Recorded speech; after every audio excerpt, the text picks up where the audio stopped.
In a major breaking development, the UAE announced its withdrawal from the OPEC on April 28, 2026. Given the centrality of oil in the global economy and the OPEC's role in controlling the global oil prices, the development has shocked the energy markets and is going to have major long-term impacts on the geopolitics surrounding oil. Before we explain the reasons behind UAE's exit, we first need to understand what is the OPEC and what does it do? The OPEC, or the Organization of Petroleum Exporting Countries, was founded in 1960 in Baghdad.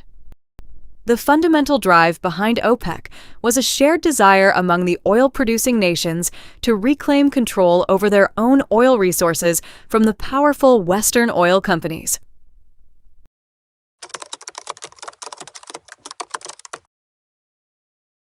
In the post-World War II era, the global oil industry was dominated by 7 major Western oil corporations.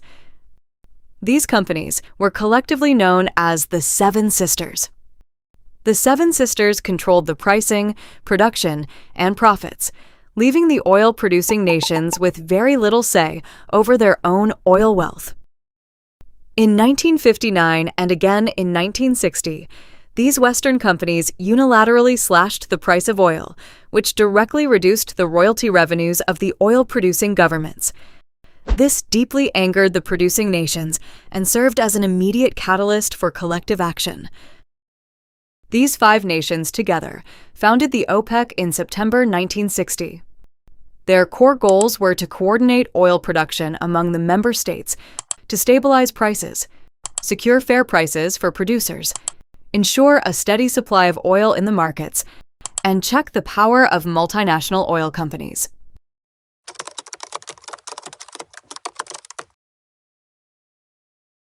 The founding of OPEC was also part of the wider wave of decolonization and nationalism, sweeping through Asia, Africa, and Latin America in the 1950s and 60s.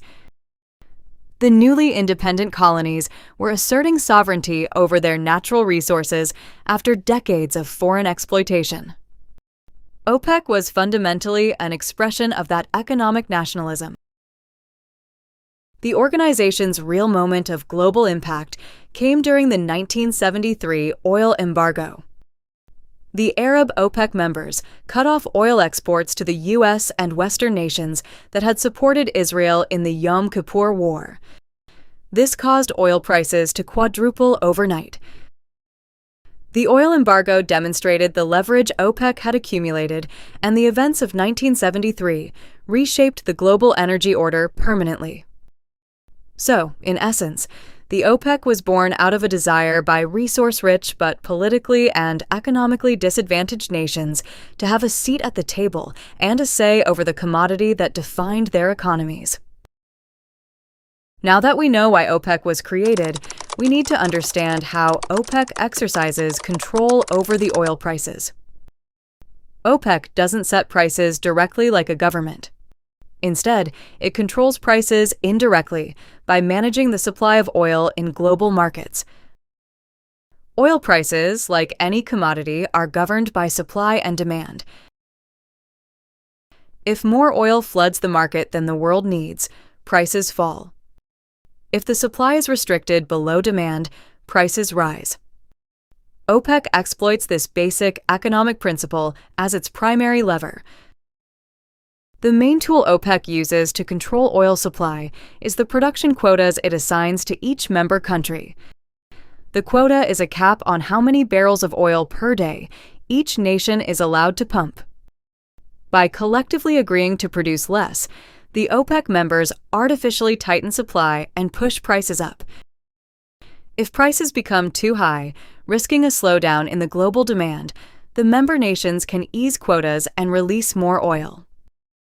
This helps in maintaining the price within a desired range. Recognizing that OPEC members alone don't produce enough of the world's oil to fully control prices, the group formed the OPEC Plus in 2016. OPEC Plus includes 11 other major oil producers like Russia and Oman, among others. This broader alliance controls roughly 55 to 60% of global oil supply, giving it significantly more pricing power than OPEC alone. The OPEC holds regular ministerial meetings of its members. The announcements coming out of these meetings move the oil markets significantly. Even hints of a production cut or increase can shift the oil futures prices within hours, simply because traders react to anticipated supply changes. Hence, the OPEC has considerable sway over oil markets. Despite all these factors, OPEC's power over oil prices is not absolute and is constrained by several factors. Large non-OPEC oil producers like the U.S. can ramp up production independently and undercut OPEC's pricing strategy. The shale oil revolution that began in the U.S. in the late 2000s has significantly eroded OPEC's leverage. Cheating within the OPEC is common. Member nations sometimes secretly exceed their quotas to raise their oil revenue, undermining groups' collective discipline. With the ongoing energy transition towards renewables and the rising adoption of electric vehicles, long-term oil demand faces decline, gradually weakening OPEC's grip. In short, OPEC functions like a producer's cartel. It adjusts the supply-demand balance in its favor and keeps prices within a range that serves members' economic interests. The UAE's exit is significant precisely because it removes a major producer from that collective discipline. This brings us to the main question: why did the UAE leave OPEC? The UAE has long been frustrated with its allotted quota for oil production as an OPEC member. It is one of OPEC's largest producers, yet its spare capacity is approximately 40 to 50% of its allocated quota. Leaving the cartel frees the UAE to nearly double its production and generate more revenue. The Emirati leadership believes that OPEC decision-making has historically privileged Saudi Arabia. They feel this has not served UAE's economic interests. In addition, the relationship between Saudi Arabia and the UAE has been strained due to disputes over Yemen and Sudan. In Yemen, Saudi Arabia and UAE have supported rival factions fighting the Iran-backed Houthis. Saudi airstrikes on UAE-supported Southern Transitional Council has exposed the bitter Saudi-Emirati rivalry. The Sudan dispute centers on allegations that the UAE has fueled Sudan's civil war by providing weapons to the Rapid Support Forces, contrary to Saudi Arabia's support for the Sudanese armed forces. As their divergent priorities in the Gulf region have led to deterioration of their bilateral relationship, several experts have viewed UAE's exit as a snub to Saudi Arabia. The economy of the UAE is undergoing rapid structural transformation.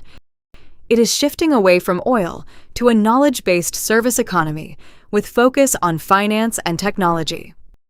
Continuing this transition requires significant amount of capital investment. UAE's leadership believes that as the global economy transitions towards green energy, the price of oil will fall in future. Hence, they want to maximize their oil revenues now, when oil prices are high, through increased production to help transition towards a post-oil economy.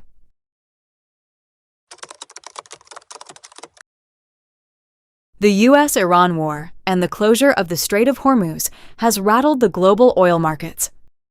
The energy shock and the resulting spike in oil prices had a major influence on UAE's decision. The UAE's energy minister told journalists that they chose to exit OPEC precisely because the closure of the Strait of Hormuz will limit the immediate market impact of the decision on oil prices.